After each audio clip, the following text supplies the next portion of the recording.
अस्सलामुअलैकुम मेरे मीठे मीठे छात्रों, मैं हूं अब्राम सर।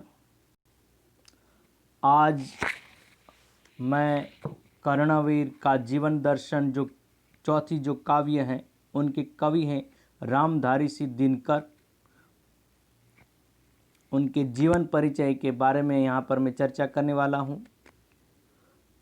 तो यहाँ पर रामधारी सिंह दिनकर जी जो हमारे एक जाने माने कवि और लेखक के तौर पर हमारे सामने प्रस्तुत हैं हमारे हिंदी साहित्य में।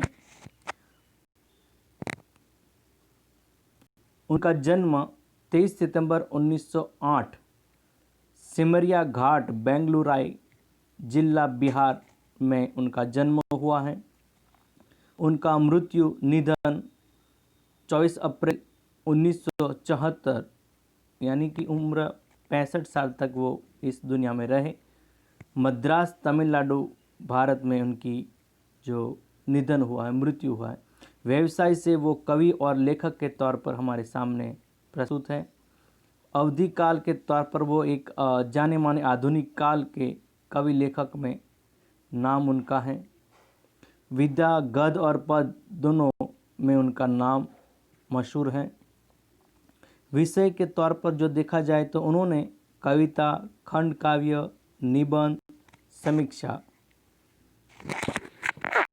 जो उनके जीवन के बारे में थोड़ी सी चर्चा करें तो मैंने आपको पहले बताया कि उनका जन्म 26 सितंबर 1908 को बिहार के बेंगलुराई जिले के सिमरिया गांव में हुआ था। उन्होंने पटना विश्वविद्यालय से इतिहास, राजनीति, विज्ञान में बीए किया। उन्होंने संस्कृत, बांग्ला, अंग्रेजी और उर्दू का गहन अध्ययन किया था। बीए की परीक्षा उत्तीर्ण करने के बाद वे एक विद्यालय में अध्यापक हो गए। 1934 से 1947 तक बिहार सरकार की सेवा में सब रजिस्ट्रार और प्रचार विभाग के उपनिदेशक पदों पर कार्य किया। 1950 से 1952 तक मुजफ्फरपुर कॉलेज में हिंदी के विभाग अध्यक्ष रहे। भागलपुर विश्वविद्यालय के उपकुलपति के पद पर कार्य किया और उसके बाद भारत सरकार के हिंदी सलाहकार बने।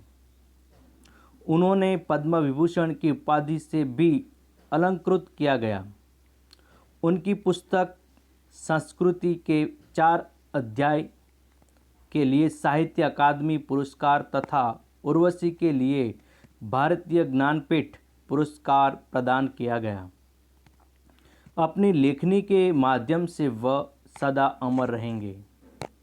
द्वापर युग की ऐतिहासिक घटना यानी महाभारत पर आधारित उनके प्रबंध काव्य कुरुक्षेत्र को विश्व के 100 सर्वश्रेष्ठ काव्यों में से 74वां स्थान दिया गया है।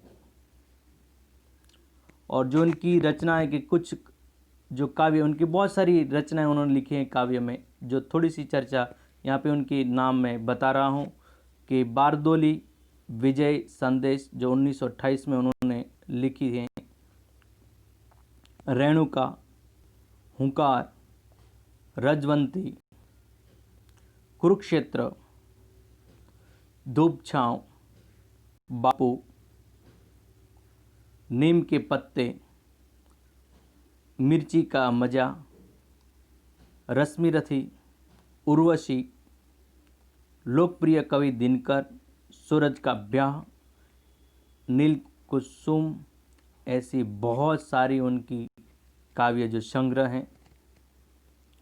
और आगे जो मैं चर्चा करने वाला हूँ, जो उनके गद्य भी उन्होंने लिखे हैं, क्योंकि हमारे ये कवि जो हैं उन्होंने कवि के तौर पर और लेखक के तौर पर अपनी रचनाएं हमारे सामने प्रस्तुत हैं।